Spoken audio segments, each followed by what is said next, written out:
রমাদানের প্রতি নামাজের পরে 4 পৃষ্ঠা, প্রতি নামাজের পরে কয় পৃষ্ঠা? 4 পৃষ্ঠা। তাহলে 5 ওয়াক্তে 4 পাঁচা 20 পৃষ্ঠা। হেফজে কোরআনগুলো 20 পৃষ্ঠা এক পারা, এভাবে 30 দিনে আপনার এক খতম হয়ে যাবে। আমরা যেন তার তিলের সাথে বিশুদ্ধভাবে কোরআন তেলাওয়াত করতে পারি, আল্লাহ তৌফিক দান করুক। পড়ে না আমিন। 2 নাম্বার করণীয়, ধীরস্থিরভাবে তারাবির সালাতগুলো যেন আমরা আদায় করি। তাড়াহুড়ো করবেন না, আল্লাহর ওয়াস্তে তাড়াহুড়ো করবেন না, তাহলে কোরআন আমাদের জন্য বদদোয়া করবে। তাড়াহুড়ো করবেন তারাবির নামাজে। তারাবির নামাজ সালাতুত তারাবিহ মানে বিশ্রামের নামাজ, আর আমরা পড়ি সলাতুল কিতার, রেলগাড়ির মতো নামাজ। চিল্লায় বলেন ঠিক কি না? না, এরকম করবেন না। ইমাম সাহেবদেরকে আশ্বস্ত করুন যে ইমাম সাহেবরা আমরা পিছনে আসি আপনাদের সাথে, আপনি আস্তে আস্তে পড়েন, তার তিলের সাথে পড়েন, ধীরস্থিরভাবে তারাবির সালাত পড়বেন। সারা বছর এই সুযোগ হয় না, দাঁড়িয়ে কোরআন শোনার এরকম আয়োজন ব্যবস্থাপনা সারা বছর আর আমরা পাই বলেন তো না। তারাবির সালাতের রাকাত বিতর্ক এড়িয়ে চলুন, রাকাত নিয়ে বিতর্ক করবেন না।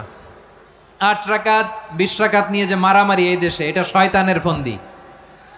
চিল্লায় বলেন এটা কার ফন্দি? আমরা 20 রাকাত পড়ি, আপনারা হয়তো 8 রাকাত পড়েন, কোনো অসুবিধা নাই। আমরা যারা 20 রাকাত তো আমরা পড়তেছি, আমরা 20 রাকাতের কথাই বলি, 20 রাকাত আমরা পড়বো আজীবন। সৌদি আরবে মক্কা মদিনায় 20 রাকাত পড়ে, কোনো অসুবিধা নাই। অন্যান্য মসজিদগুলো 8 রাকাত পড়ে, এই নিয়ে এদের মধ্যে মারামারি আছে? হ্যাঁ, আর এই জন্য রাকাত বিতর্ক এড়িয়ে চলবেন। প্রিয় ভাইয়েরা, আপনার আমল আল্লাহর কাছে কবুল হবে সংখ্যার বিচারে না উত্তমতার বিচারে? বলেন তো, সংখ্যার বিচারে না উত্তমতার বিচারে?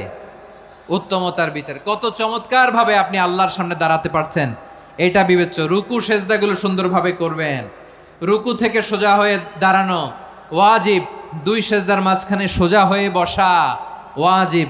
এই তাদিলুল আরকান বাদ দিলে হানাফি মাযহাব মতে সৌ সেজদা দিতে হবে, অন্য মাযহাব মতে নামাজই হবে না, আপনার নামাজই হবে না।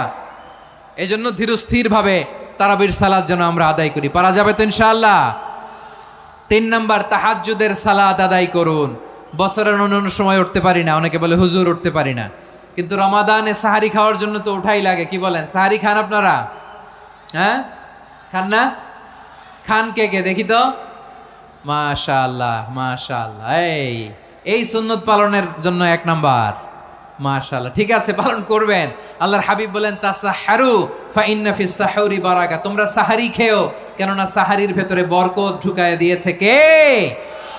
একটা খেজুর 1 গ্লাস পানি খেলেও সারা দিন আপনাকে তরতাজা রাখে কে? তো সাহারির জন্য যেহেতু উঠতেই হয়, সাহারি খাওয়ার আগে বা পরে 2 রাকাত 4 রাকাত তাহাজ্জুদ পড়া যাবে না? রব্বুল আলামিন বলেন ওয়ামিনাল লাইলি ফাতাহাজ্জাদ বিহি নাফিলাতান লাকা আসা আইয়াবআসাকা রাব্বুকা মাকামান মাহমুদা। ও নবী, রাতের কিছু অংশ সময় তাহাজ্জুদের সালাত আপনি আদায় করবেন, কারণ এই তাহাজ্জুদ হলো আপনার জন্য নাফিলাতাল লাক, অতিরিক্ত ফরজ। আপনাকে মাকামে মাহমুদে অধিষ্ঠিত করবে কে? এজন্য যারা সম্মানিত হতে চান, সম্মানের আসনে যেতে চান, তাদের জন্য তাহাজ্জুদ অবধারিত। আমরা রমজানে সাহারির আগে তাহাজ্জুদ পড়তে চাই কি চাই না? এই নামাজটারে আল্লাহ বড্ড ভালোবাসেন, কেন জানেন? কারণ গভীর ঘুমকে স্যাক্রিফাইস করে আমরা এই নামাজ পড়ি। ঘুমের আরবি জানা আছে কারো? ঘুমরে আরবিতে কি বলে? অনেকগুলো আরবি আছে। একটা আরবি হচ্ছে নুআস, তন্দ্রা, তন্দ্রা, আমানাতান নুআসা কোরআনে এসেছে। আরেকটা আছে ঝিমুনি, ঝিমুনি, এইভাবে ঝিমুনি আসে ঘুমের আগে, এটারে বলে সিনা। এটারে কি বলে? সিনা। স্বাভাবিক ঘুমকে আরবিতে বলে নাউম। স্বাভাবিক ঘুমকে কি বলে? এই সিনা আর নাউমকে আল্লাহ এক আয়াতে এনেছেন, লা তাখুযুহু সিনাতু ওয়ালা নাউম। আল্লাহর তন্দ্রা নাই, ঘুম নাই, ঘুমের আগে যে তন্দ্রা আছে ওইটাও নাই। তাহলে নুআস, সিনা, নাউম পেলাম। আরেকটা ঘুমের আরবি হচ্ছে হুজুদ। চাঁপাইনবাবগঞ্জ আওয়াজ করে বলেন, আরেকটা ঘুমের আরবি কি? হুজুদ। এটা মাঝরাতের ঘুম, শেষ রাতের ঘুম, যেই ঘুমটা বড্ড মজা লাগে। কাঁথা টেনে টেনে, ব্ল্যাঙ্কেট টেনে টেনে আরেকটু ঘুমাইতে মন চায়, আরেকটু, আর 1 মিনিট, আর 2 মিনিট, এরকম একটা মজার ঘুম শেষ রাতে আছে না নাই? এই শেষ রাতের ঘুম, এই হুজুদের ঘুমকে স্যাক্রিফাইস করে যেই সালাত পড়া হয়, ওই সালাতের আরবি নাম হচ্ছে সলাতুল হুজুদ বা সলাতুত তাহাজ্জুদ। চিল্লায় বলেন আল্লাহু আকবার।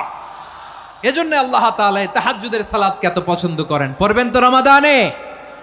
4 নম্বরে মুক্ত হস্তে দান করুন, মুক্ত হস্তে দান করুন।